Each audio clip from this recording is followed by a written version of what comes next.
പുതിയ UDF സർക്കാരിൽ പ്രതീക്ഷയർപ്പിച്ച് കാത്തിരിക്കുകയാണ് കേരളത്തിലെ ആയിരക്കണക്കിന് വരുന്ന ലൈബ്രറി സയൻസ് ബിരുദധാരികൾ. സ്കൂളുകളിൽ ഒഴിഞ്ഞുകിടക്കുന്ന ലൈബ്രറിയൻ തസ്തികകളിൽ ഈ സർക്കാരെങ്കിലും നിയമനം നടത്തുമെന്ന പ്രതീക്ഷയാണ് ഇവർക്കുള്ളത്. School librarian തസ്തികകളിൽ 2000-ഓളം ഒഴിവുകളാണുള്ളത്. സംസ്ഥാനത്തെ സർക്കാർ എയ്ഡഡ് ഹൈസ്കൂൾ, ഹയർ സെക്കൻഡറി സ്കൂളുകളിലായി ഏകദേശം 2000 ലൈബ്രറിയന്മാരാണ് നിയമിക്കേണ്ടത്. LDF സർക്കാർ ഇക്കാലം അത്രയും വായനയുടെ പ്രാധാന്യത്തെക്കുറിച്ച് വാചാലരാവുകയും വായനയ്ക്ക് ഗ്രേസ് മാർക്ക് പ്രഖ്യാപിക്കുകയും ചെയ്തെങ്കിലും കുട്ടികളിൽ വായനയ്ക്ക് തുടക്കമിടുന്നതിനും അവരെ നിരീക്ഷിക്കുന്നതിനുമായി ലൈബ്രറിയന്മാരെ നിയമിക്കുവാൻ തയ്യാറായിരുന്നില്ല. ലൈബ്രറിയന്മാരെ നിയമിച്ച UDF സർക്കാർ ഉത്തരവ് അട്ടിമറിക്കുകയും ചെയ്തു. അധ്യാപകരെയാണ് പകരം ലൈബ്രറി ചുമതല ഏൽപ്പിച്ചത്. മറ്റു വിഷയങ്ങൾ പഠിപ്പിക്കുന്നതിനിടെ കുട്ടികളിൽ വായനയിൽ അഭിരുചിയുണ്ടാക്കുന്നതിന് അധ്യാപകർക്ക് എങ്ങനെ കഴിയുമെന്നതിന് സർക്കാരിന് ഉത്തരമുണ്ടായിരുന്നില്ല.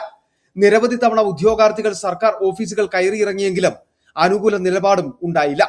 2015 ഉമ്മൻചാണ്ടി സർക്കാർ വിദ്യാലയങ്ങളിൽ ലൈബ്രറിയൻ തസ്തികകൾ സൃഷ്ടിച്ച ഉത്തരവിട്ടത്.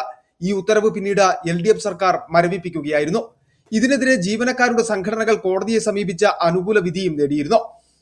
കേരള വിദ്യാഭ്യാസ ചട്ടം 32-ാം അധ്യായം അനുസരിച്ച് സംസ്ഥാനത്തെ സർക്കാർ എയ്ഡഡ് ഹയർ സെക്കൻഡറി സ്കൂളുകളിൽ ലൈബ്രറികളിൽ നിർബന്ധമായും ലൈബ്രറിയൻ തസ്തികകളെ ആളുകളെ നിയമിക്കണം. 2001 ഹയർ സെക്കൻഡറി സ്പെഷ്യൽ റൂൾസിലും ലൈബ്രറിയന്മാരുടെ നിയമനത്തെക്കുറിച്ച് പറയുന്നുണ്ട്. 2019 ഖാദർ കമ്മീഷനും സ്കൂളുകളിൽ ലൈബ്രറിയന്റെ ആവശ്യത്തെക്കുറിച്ച് ചൂണ്ടിക്കാണിക്കുന്നു. 9-10 ക്ലാസുകളിൽ നിന്നും ഈടാക്കുന്ന സ്പെഷ്യൽ ഫീസിൽ ലൈബ്രറി ഫീസ് എന്ന പേരിൽ പണവും വാങ്ങിക്കുന്നുണ്ട്.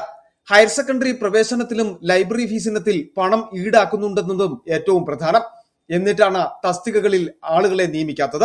Library science certificate course, diploma course, ബിരുദ കോഴ്സ്, ബിരുദാനന്തര ബിരുദ കോഴ്സ്, PhD എന്നീ കോഴ്സുകൾ കേരള സർവകലാശാലയിലും കേന്ദ്ര സംസ്ഥാന സർവകലാശാലയ്ക്ക് കീഴിലുള്ള കോളേജുകളും കേരള സംസ്ഥാന ലൈബ്രറി കൗൺസിലുകളും ഡിസ്റ്റന്റായും റെഗുലറായും നടത്തിവരുന്നു. എന്നാൽ ലൈബ്രറിനായി ജോലി ലഭ്യമാക്കുന്നതിന്റെ സാധ്യത നിലവിലെ സാഹചര്യത്തിൽ കേരളത്തിൽ കുറവാണ്.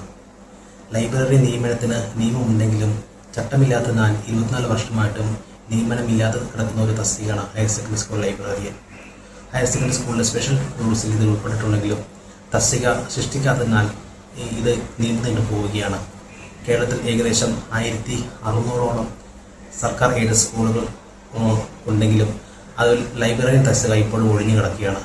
നിലവിൽ ആ സ്കൂളിലെ ഒരു അധ്യാപകനോ അധ്യാപികയ്ക്കോ ഈ ലൈബ്രറി ചുമതല കൊടുക്കുകയാണ് ചെയ്യുന്നത്. ഓരോ വർഷവും 100 കണക്കിന് വിദ്യാർത്ഥികളാണ് ലൈബ്രറി സയൻസ് പഠനം കഴിഞ്ഞ് പുറത്തേക്ക് ഇറങ്ങുന്നത്. അവർക്ക് ലൈബ്രറി സയൻസ് തന്നെ ജോലി കിട്ടാനുള്ള സാധ്യത വളരെ കുറവാണ്. ജോലിക്ക് ഇല്ലെന്ന് തന്നെ പറയാം. ആയതുകൊണ്ട് ഹയർ സെക്കൻഡറി സ്കൂളുകളിൽ ലൈബ്രറി തസ്തികയിലേക്ക് ലൈബ്രറി സയൻസ് യോഗ്യതയുള്ള ഉദ്യോഗാർത്ഥികളെ നിയമിക്കണമെന്ന് ഞങ്ങൾ വിനീതമായി അഭ്യർത്ഥിക്കുന്നു. ലൈബ്രറിയൻ തസ്തിക സൃഷ്ടിക്കുമ്പോൾ അധിക സാമ്പത്തിക ബാധ്യത വരുമെന്നതിനാലാണ് അധ്യാപകർക്ക് ലൈബ്രറി ചുമതല നൽകിയതെന്നായിരുന്നു മുൻ സർക്കാരിന്റെ വിശദീകരണം. സംസ്ഥാനത്ത് പ്രവർത്തിക്കുന്ന നവോദയ കേന്ദ്ര വിദ്യാലയങ്ങളിലും CBSE, ICSE വിദ്യാലയങ്ങളിലും വായനശാലകളും ലൈബ്രറിയന്മാരുമുണ്ട്. ഇത് രണ്ടുമില്ലെങ്കിൽ സ്കൂളുകൾക്ക് അംഗീകാരം ലഭിക്കില്ല. സർക്കാർ എയ്ഡഡ് വിദ്യാലയങ്ങളാവട്ടെ അധ്യയന വർഷം തുടങ്ങുന്നതിന് മുമ്പുള്ള പരിശോധനകളിൽ വായനാമുറി ഉണ്ടോ എന്ന് പോലും പരിശോധിക്കപ്പെടുന്നില്ല. UDF സർക്കാർ ഈ വിഷയങ്ങളിൽ ഇടപെടുമെന്ന പ്രതീക്ഷയിൽ കാത്തിരിക്കുകയാണ് ആയിരക്കണക്കിന് വരുന്ന ഉദ്യോഗാർത്ഥികൾ. City vision, Rajakkad.